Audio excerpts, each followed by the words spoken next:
And welcome back to the Girly Girl Bookworm. So today I have a weekly wrap up for you. I'm so excited to be able to wrap things up again. I did not do a weekend reading news wrap up because I didn't even finish the book that I started last weekend. Last weekend was just really busy. So I'm going to share that book with you now. And I'm finally caught back up on my reading for this month. If you saw my last video, you know that I was thinking in my head, like, I've been trying to do this, like, 2 books every 2 days kind of thing. So, like, yesterday was the 16th, so that means that I should have read 8 books already in the month of May, and I have finally caught up. So I'm really excited. So in order to catch up, I kind of changed my TBR just a smidge. I included some books that I didn't originally plan on reading this month because in order to catch up, I kind of had to read shorter-ish books, and I'm not trying to say that because I'm going to read short books just to catch up, but it's because I didn't realize when I made my TBR that every book except 3 were over 400 pages. The ones that were under 400 were To Selena with Love, hold on, Good Girl Gone Bad, and True Believer, sorry, they're over there, by Nicholas Sparks. I already read To Selena with Love. Nicholas Sparks I started and then didn't really enjoy it. Like, I couldn't get my mind into it, so I decided to put that on hold. And then Good Girl Gone Bad, I felt weird bringing to school with me. Not that I really get a chance to read at work, but, like, just in case I have the opportunity, I always bring it. And I kind of felt weird bringing, like, a stripper pole to work. So I was like, I can't read that. And then in order to catch up, I really didn't have the time to read over 400 pages to, like, catch up since I was so behind. So I did have to change my TBR just a little bit. Those books will get read this month. It's just I wanted to be caught up before I got started. So all things being said, let's get into the wrap up. I will be sharing 4 books with you. And yeah, so the first book I read was The Ward by Jordana Frankel. I gave this book 3 stars. It was kind of disappointing. The Ward is basically like a city. It almost sounds like Long Island. I don't know if it's actually Long Island, but they had this big like storm come. They never really call it. I think it's like a big, literally wave. They call it the washout. So as you could tell, like all their buildings, like it's like all yeah, actually wherever Manhattan is, because they mentioned Manhattan a lot. So it's like Manhattan and everything is like underwater, but like you still have like the buildings, so people are still living in the buildings. And our main character, I'm already forgetting her name, Ren. She is there, and she is a like dragster, which means like they race from like on top of like buildings. It's very hard to explain just because this world was so difficult. She did not explain it. There was not a lot of world building. It was very hard to picture what was going on. And Ren kind of works for the Blues, which is kind of like the government. And she's trying to find fresh water because all of this water that's here is basically salt water. So they don't really have water. So she's kind of trying to find fresh water. And she's trying to make all this money like by finding fresh water and by working for the dragster, not working for the dragsters, but racing, because her sister, who's not really her sister, but she's kind of like her sister, because a lot of people were orphaned. There's this disease going around called the blight, and her sister has it, so she's trying to get the medicine to save her sister, and there's no cure for the blight yet. And they basically, this guy who's there, I don't want to give anything away, he kind of tells her like, okay, there's possibly a freshwater source here, so during your race I want you to veer off and try to see if this is freshwater and come back. And it almost appears, I can't actually say that, but mystery goes on because of this water source possibility. And there's kind of like a love triangle. I feel like I'm spending way too much time on this book. Overall, it was okay. It was kind of boring. I just wish that there was more world building and I really understand it, and I couldn't really understand it, so I couldn't really get into it.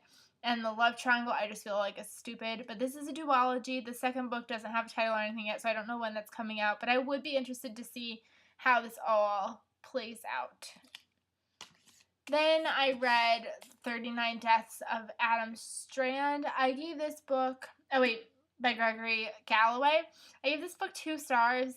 This is about a kid named Adam, and he kills himself 39 times, and he wakes up, like, he literally dies. Like, he dies, but he comes back to life every time.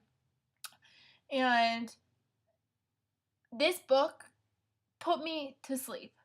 No joke, like, the first, 100 pages, if not, yeah, actually more than the first 100 pages, I was literally falling asleep reading this book. And it wasn't even like I was tired. It was just so boring. I just felt like the character was really irritating. He was never learning his lesson. And, people would literally, shake him almost and be like, why are you doing this? And give him such good reasons to live. And he was, addicted to, killing himself. He would say, the river is calling him. And it was just really weird, really messed up. And I just could not get into this book. And no, I don't recommend this book. I was very disappointed. And then I read Summer Intern by Carrie Karasyov and Jill Kargman. This is YA, and it's about a girl, I'm blanking on her name, Kira, and she has won an internship in the city for a magazine called Skirt, and she has gone there, and there's, it honestly reminded me of Devil Wears Prada, except obviously this is an internship and people are a lot younger, but I did enjoy this. I gave it 4 stars. It was really quick, kind of easy. I forgot what I said in my review. I reviewed this on Goodreads, and I felt like when I reviewed it, it kind of was just a bunch of jumbliness. It was very predictable in that YA way. You just kind of had an idea of what was going on. Just picture a summer internship at a magazine, and you'll probably figure out what it's about. I do almost like with The Devil Wears Prada, I really liked the side characters, the other editors, because there's this one guy who totally reminded me of the guy in Devil Wears Prada. I never read the book, but the movie, I'm sure you know what I'm talking about if you've seen it. But I did enjoy it. It did have its flaws, but 4 stars. Then I read Picture Perfect by Janice Thompson. First of all, I want to let you know that this is Christian fiction. Didn't know that because it doesn't say it anywhere on the cover. In order to find out, you either have to know on Goodreads or look at the section where they copyright it and mention things that, yeah, that's the only way you'll know that it's Christian fiction. Not that I have a problem with that, but people definitely, I know, wouldn't be interested in that.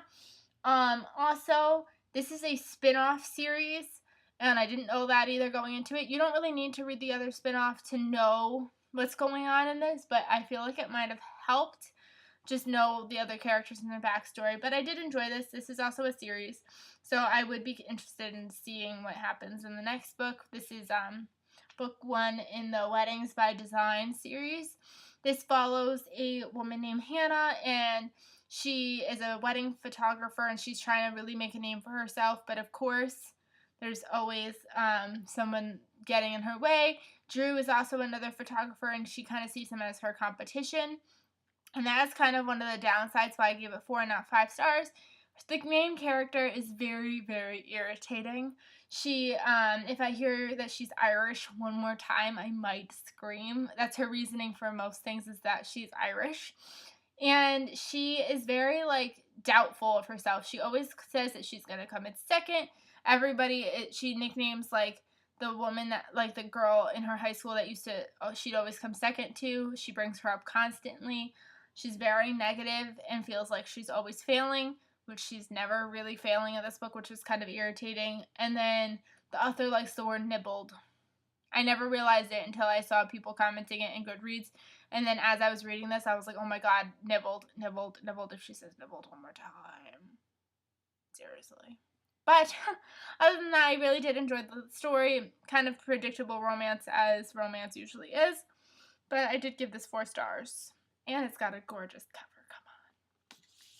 But those are the 4 books I read this week. I'm sorry this is getting really long. I feel like I'm rambling. I had a lot to say about some of these books. But yeah, I'm going to go read now because it's Saturday and that's what I do. But I hope you guys enjoyed, and I will see you guys really soon. Bye, everyone.